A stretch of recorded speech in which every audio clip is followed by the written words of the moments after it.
Saludos a todos los hermanos de la Iglesia Nueva Jerusalén y también de la Iglesia El Redentor. Bueno, y a todos los hermanos de otras iglesias que eventualmente pudiesen escuchar este sermón. Eh, ya todos sabemos cuáles son las condiciones en las que estamos, condiciones de cuarentena, por lo tanto no podemos salir de nuestros domicilios. Pero no he querido que pase el tiempo sin poder compartir alguna predicación con ustedes. Eh, el sermón que vamos a dar en este momento lleva por título Un sermón en tiempo de pandemia. Hace una semana se gestó una tormenta en China, específicamente en el mercado de Wuhan. Se veía lejana, pero se fue acercando hasta que llegó finalmente y nos empieza a mojar. La pandemia del COVID-19 que nos aqueja nos afecta a todos, aunque de distintas maneras. Algunos aún no se lo toman en serio. Otros estamos confinados en nuestras casas, otros están enfermos, muchos se van a enfermar. Tal vez, solamente Dios lo sabe, alguien incluso pueda fallecer.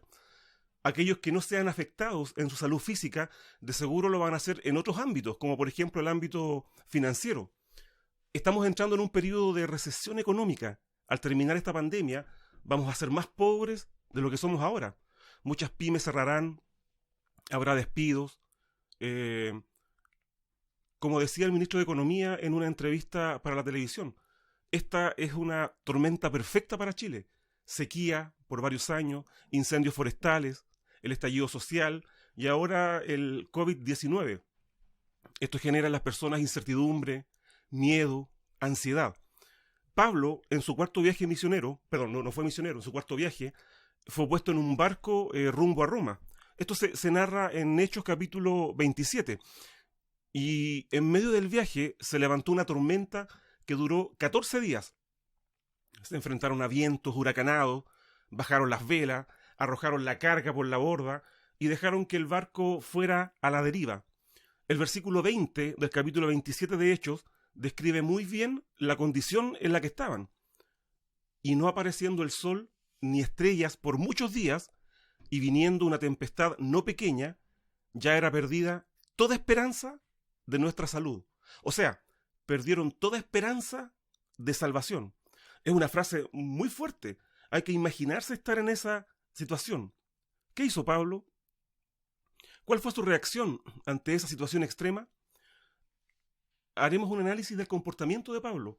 Su reacción se puede extrapolar a situaciones límites como las que estamos experimentando ahora.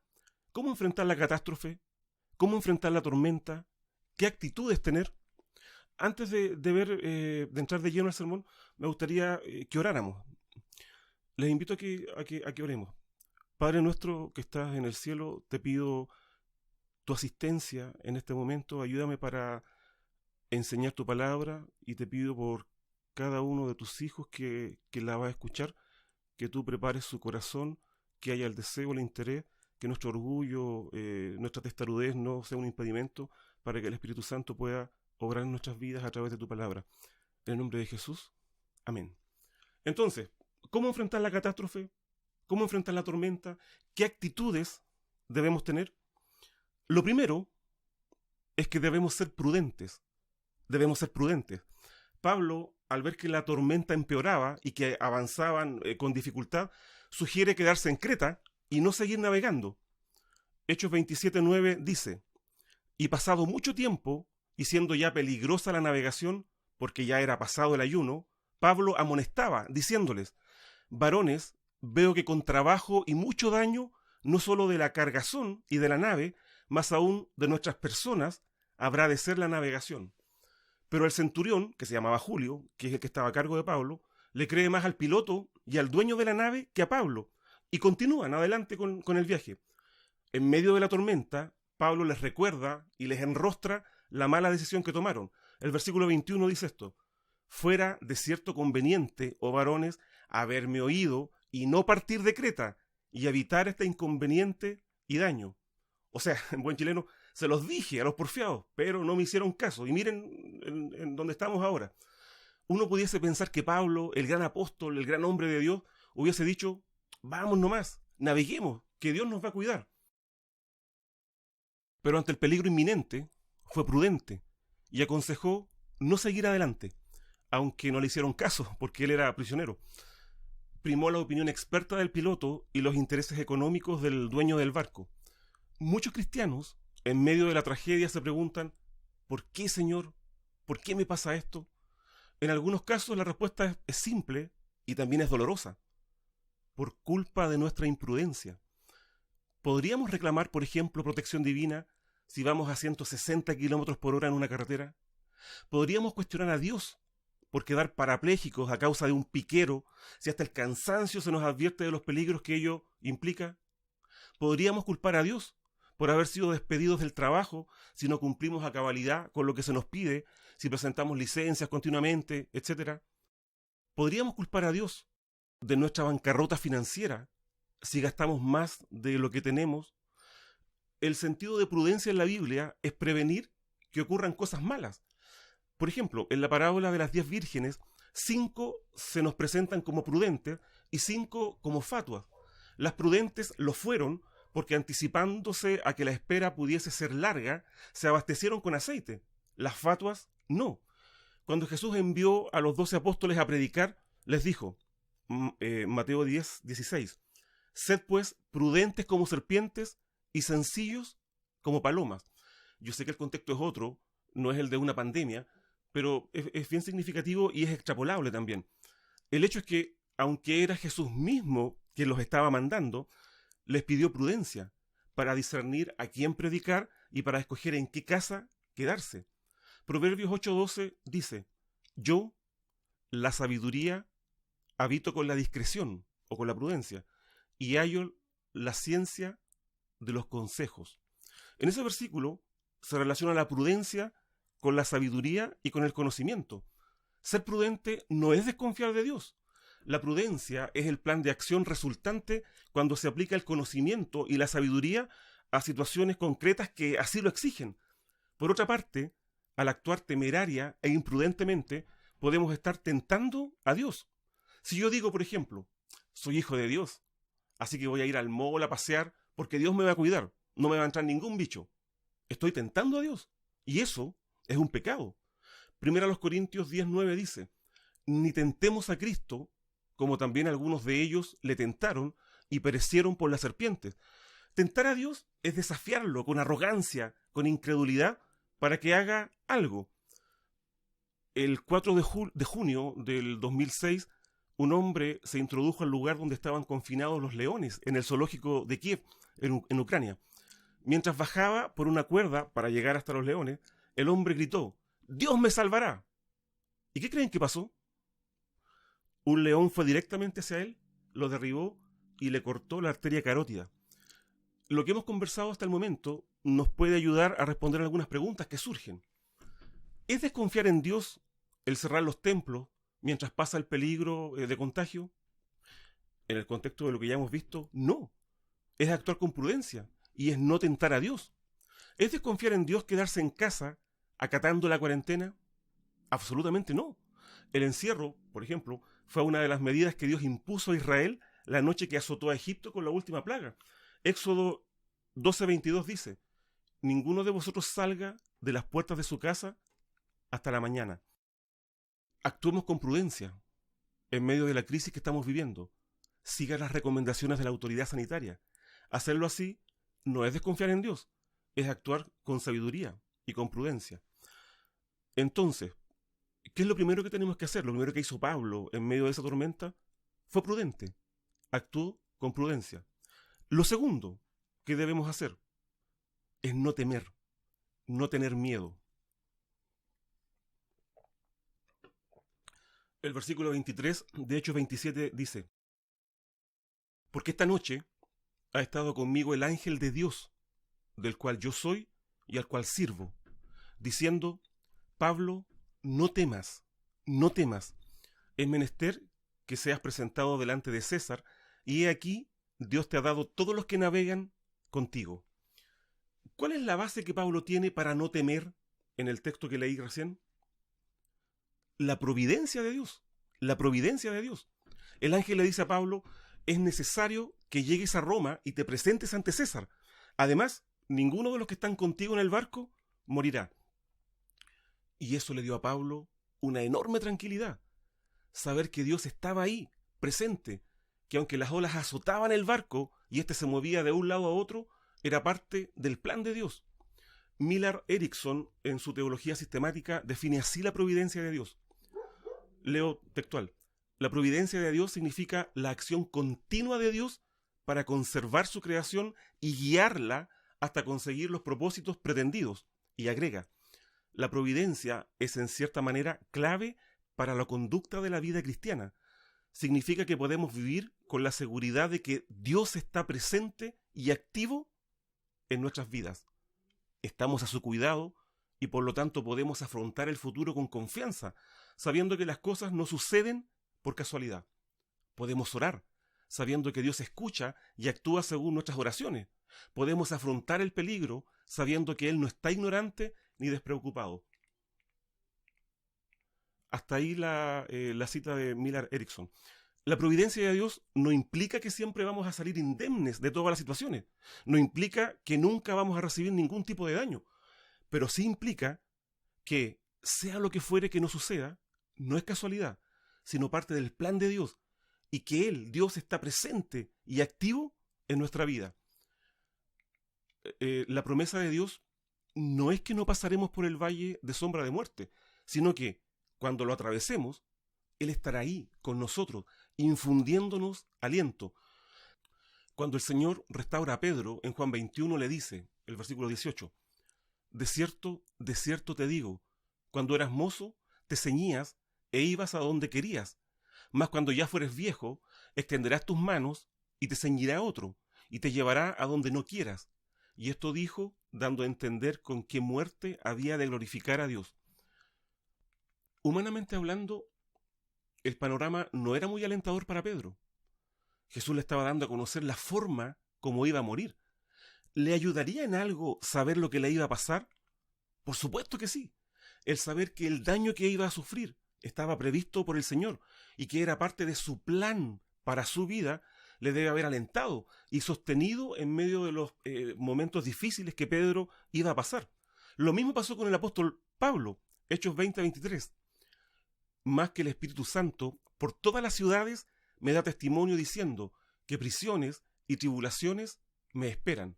Mas de ninguna cosa hago caso, ni estimo mi vida preciosa para mí mismo, solamente que acabe mi carrera con gozo y el ministerio que recibí del Señor Jesús para dar testimonio del Evangelio de la gracia de Dios. ¿Cómo enfrentaría el apóstol la oposición, las prisiones y las tribulaciones al saber que eran parte de la providencia de Dios? Con resignación y seguridad. Como lo dije en la introducción, estamos enfrentando un panorama gris que amenaza con ponerse oscuro a futuro, sanitaria y económicamente.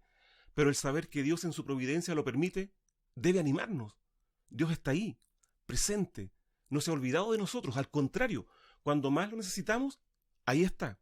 Por otro lado, los hombres que han sido utilizados por Dios antes han sido exhortados a no temer y a vencer sus miedos. Desde Josué, a quien se le dijo, esfuérzate y sé valiente, no temas ni desmayes. Ser valiente no consiste en no tener miedo, sino en sobreponerse al miedo.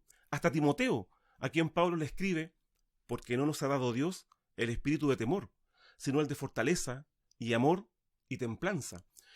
Es en los episodios de crisis en nuestra vida cuando más que nunca debe aparecer la fortaleza, el amor y la templanza, o el dominio propio o el autocontrol. Con respecto a esto, un cristiano no debiera ser la persona del grupo que entra en pánico y grita y sale corriendo del lugar, a no ser que la situación o la prudencia lo aconseje. Al contrario, un cristiano debe ser luz, un elemento que infunda paz y tranquilidad a los que le rodean, porque cree y confía en Dios, porque tiene la paz y la tranquilidad que Dios da.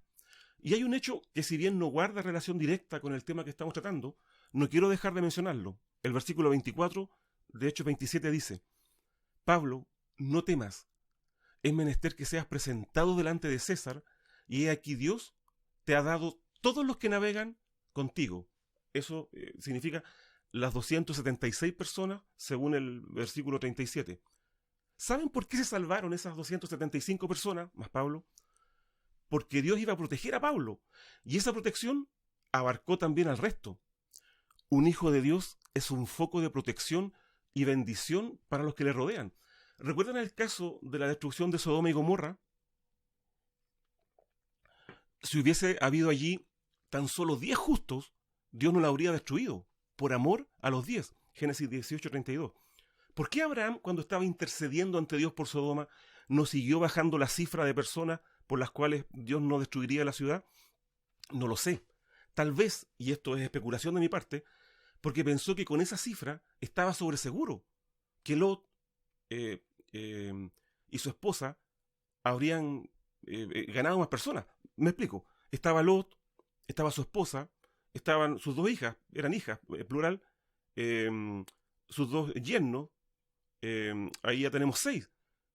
No sé, pues Abraham habrá pensado cómo 4 personas más no habrán escuchado y habrán creído. Pero se equivocó. No habían 10. Pero si hubiese habido 10, por amor a los dioses, Dios no hubiese destruido la ciudad de Sodoma. Pero al revés, un cristiano desobediente y rebelde a Dios puede acarrear maldición a los que le rodean. No sé si ustedes recuerdan el episodio de Jonás, que también el escenario es el mismo que con el de Pablo. Jonás se subió a un barco voluntariamente, escapando ingenuamente de la presencia de Dios. Pero como estaba desobedeciendo a Dios, acarreó maldición a todos los que estaban con él en el barco. Volviendo al tema, Pablo condiciona la promesa. El versículo 23 dice: el ángel de Dios, del cual yo soy y al cual yo sirvo, me ha dicho, no tema. Qué hermoso ese versículo. El ángel de Dios, del cual yo soy y al cual yo sirvo. Para mantener la tranquilidad en medio de la tormenta, para que la providencia de Dios sea una fuente de resignación y consuelo, no basta con decir, yo soy de Dios y le sirvo. Tienes que vivirlo, tienes que experimentarlo. No puede quedar solo en una apreciación mental, como un entendimiento intelectual. Tiene que manifestarse en cada ámbito de tu vida. ¿Sabes qué significaba para Pablo pertenecer a Dios? Él lo declara en Gálatas 2:20. Con Cristo estoy juntamente crucificado. Y vivo no ya yo, mas vive Cristo en mí. Y lo que ahora vivo en la carne, lo vivo en la fe del Hijo de Dios, el cual me amó y se entregó a sí mismo por mí. Es decir, soy de Dios, dice Pablo, y ya no vivo para mí, no vivo para agradarme a mí, sino para agradar a Dios. En 1 Corintios 6:19 también habla en el mismo sentido. ¿O ignoráis que vuestro cuerpo es templo del Espíritu Santo, el cual está en vosotros, el cual tenéis de Dios, y que no sois vuestros? Porque comprados sois por precio. Glorificad pues a Dios en vuestro cuerpo y en vuestro espíritu, los cuales son de Dios. No nos pertenecemos a nosotros mismos, porque fuimos comprados por Dios. Éramos esclavos del pecado y condenados al infierno. Pero Dios en Cristo nos redimió, pagó un precio por nuestra libertad. Y ese precio fue la sangre de Jesús derramada en la cruz. Por lo tanto, glorifiquemos a Dios en nuestro espíritu y en nuestro cuerpo. Soy de Dios y sirvo a Dios. ¿Qué propósito más trascendente y más existencial puede haber? Ninguno. Y si no puedes decir con propiedad, soy de Dios y le sirvo, aprovecha esta situación que estamos viviendo para acercarte a Dios, para buscarle en oración y en la lectura de su palabra, y para rendirte a Él. Como cristianos, no podemos terminar esta pandemia sin acercarnos a Dios, sin mirar a Cristo y sin recordar su segunda venida. A propósito, algunos dicen, y me imagino que con la intención de no causar pánico ni ser apocalíptico, dicen, no, esto no tiene que ver con Cristo, ni con el fin de los tiempos, ni con su segunda venida. Por supuesto que tiene que ver. En Mateo capítulo 24, Jesús da a conocer algunas señales que precederán a su regreso. Mateo 24:7, leo. Porque se levantará nación contra nación y reino contra reino, y habrá pestilencias y hambres y terremotos por todos los lugares, y todas estas cosas, principio de dolores. El término pestilencia o pestes por todos los lugares es lo que podríamos llamar hoy día pandemia. Si bien no aparece en el texto crítico, en el bizantino sí. Por eso la Reina Valera lo incluye. Amilenalistas, postmilenalistas, dispensacionalistas, todos aceptan que estas son señales que preceden a la segunda venida de Cristo. Son principios de dolores, es decir, un anticipo, porque la señal principal es la predicación del Evangelio en todo el mundo. Algunos argumentan, siempre ha habido guerras en el pasado, y peores, como por ejemplo las guerras mundiales. Siempre ha habido pestes, y peores, como por ejemplo la bubónica. Siempre ha habido terremotos. Pero hay que tener cuidado con ese argumento, porque podemos caer en la incredulidad. Y esa incredulidad estaría atestiguando que estamos viviendo los últimos tiempos. Eso escribe Pedro en su segunda epístola, segunda de Pedro 3:3. Sabiendo primero esto, que en los postrimeros tiempos, en los postrimeros días, en los últimos días, vendrán burladores, andando según sus propias concupiscencias, y diciendo, ¿dónde está la promesa de su advenimiento? Porque desde el día en que los padres durmieron, todas las cosas permanecen así como desde el principio de la creación. Es decir, no pasa nada. Desde que el mundo y el hombre existen, ha habido esto. Y no tiene que ver con el regreso de Cristo. ¿Cuál sería la actitud correcta? Agregar la peste que estamos viviendo a la lista de las ya existentes y mirar a Cristo y su segunda venida. Porque eso es lo que tiene que hacernos mirar a Cristo y que Él vuelve. ¿Cuándo? No lo sabemos, pero viene. Hagamos un repaso. ¿Qué hizo Pablo en medio de la tormenta? ¿Qué debemos hacer nosotros en medio de la crisis que estamos viviendo como cristianos? Ser prudentes primero y segundo, no tener miedo. Tercero y último, debemos confiar en Dios. Debemos confiar en Dios. Lo que estoy diciendo es el ABC de la vida cristiana en tiempos de crisis. ¿Qué cosa más básica puede haber para un cristiano que confiar en Dios? La Biblia dice que sin fe es imposible agradar a Dios. Hebreos 11:6. ¿Crees en Dios? ¿Confías en Él? Yo sé que todos van a decir, sí, por supuesto. Pero la confianza en Dios debe manifestarse en cosas concretas. Debemos ser capaces de aplicarla a situaciones cotidianas. Tomar la teología y aterrizarla y aplicarla a nuestra cotidianeidad a veces no es tan fácil. En educación, el aprendizaje no es significativo hasta que no seamos capaces de aplicarlo a la resolución de problemas. La fe en Dios, de igual forma, no será significativa si no la usamos para sostenernos en medio de nuestras tormentas. En el caso de Pablo y el capítulo que estamos considerando, ¿en qué aspectos concretos se manifestó la confianza en Dios en medio de la tormenta? Primero, tener buen ánimo. Tener buen ánimo. O ser optimista. Tener una visión optimista del futuro. El versículo 2 dice, no es el versículo 2, es el 22. El versículo 22 dice, mas ahora os amonesto que tengáis buen ánimo, porque ninguna pérdida habrá de persona de vosotros, sino solamente de la nave. Y lo reitera en el versículo 25. Por tanto, oh varones, tened buen ánimo, porque yo confío en Dios, que será así como me ha dicho. Tengan buen ánimo, insiste. La fe y la confianza en Dios deben ser reales. Tal vez sea difícil para aquellos que están en cama, con fiebre y con dolor, mantener el buen ánimo, pero aquellos que estamos sanos aún, no debemos abatirnos. Esa es una forma concreta de manifestar la confianza en Dios. Segundo, ¿en qué se manifiesta concretamente la confianza en Dios? En el caso de Pablo, en comer. En comer. El versículo 33 dice, y como comenzó a ser de día, Pablo exhortaba a todos que comiesen, diciendo, este es el 14º día que esperáis y permanecéis ayunos, no comiendo nada. 34. Por tanto, os ruego que comáis por vuestra salud. Se iban a enfermar, obviamente. Que ni aun un cabello de la cabeza de ninguno de vosotros perecerá. Pareciera que algunos tenemos mucha confianza en Dios, por lo buenos para comer, digo, es una broma. Comer es la función más básica de los seres vivos. La falta de apetito es un síntoma de la depresión, aunque también puede manifestarse al revés en algunos casos. Recuerden que habían perdido a esa altura toda esperanza de salvarse, es lo que dice el versículo 20. Pablo los insta a confiar en Dios de verdad y a manifestarlo en cosas prácticas como tener ánimo y comer. Comer, y podríamos agregar otras cosas como jugar, leer, estudiar, en general seguir con nuestra vida y con nuestra rutina diaria, en el contexto de la cuarentena, por supuesto, es una señal de optimismo y de confianza en Dios, de confianza en el futuro. Tercero, ¿en qué se manifiesta, en qué cosas concretas se manifiesta la confianza en Dios? En ser agradecido, en dar gracias a Dios. El versículo 35 dice,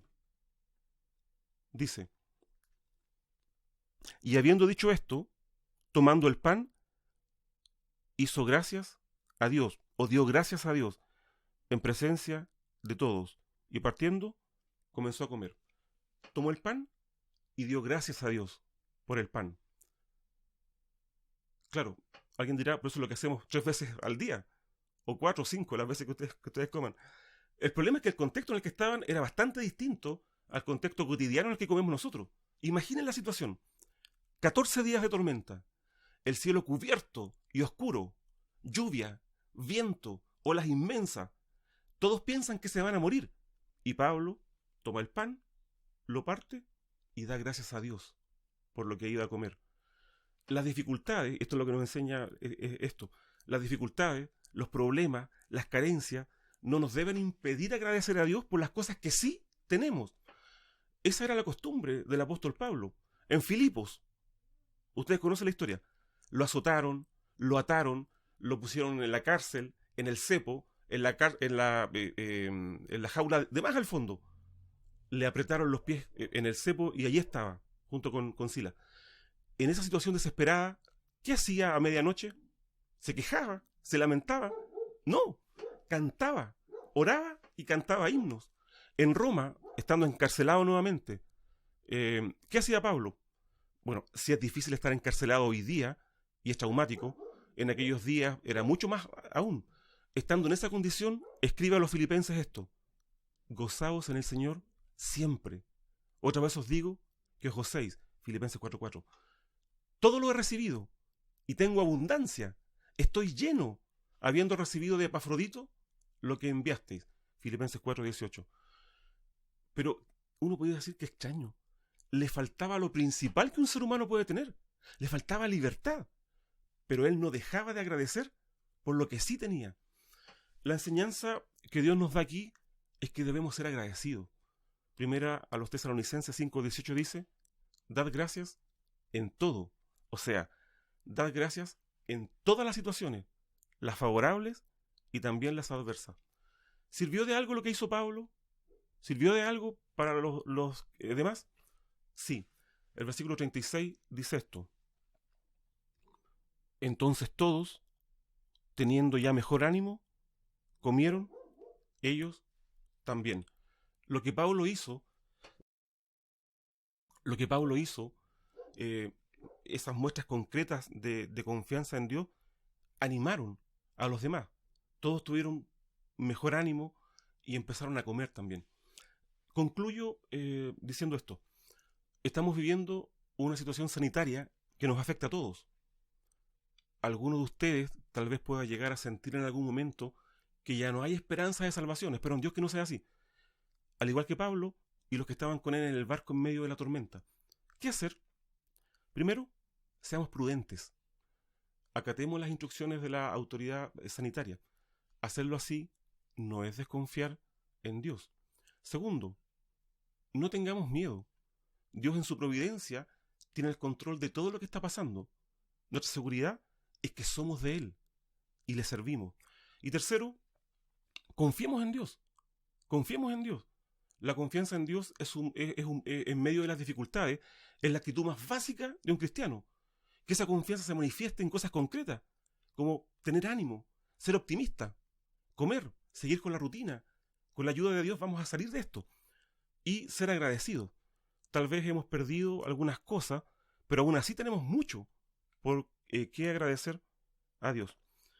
Quería compartir con ustedes esta porción de la palabra de Dios, ya que no nos vamos a ver a lo menos por una semana más, esperando en Dios que todos estén bien, que sean prudentes, que no salgan de sus casas y sobre todo que confíen en nuestro Dios. Que el Señor nos sea bendiciendo.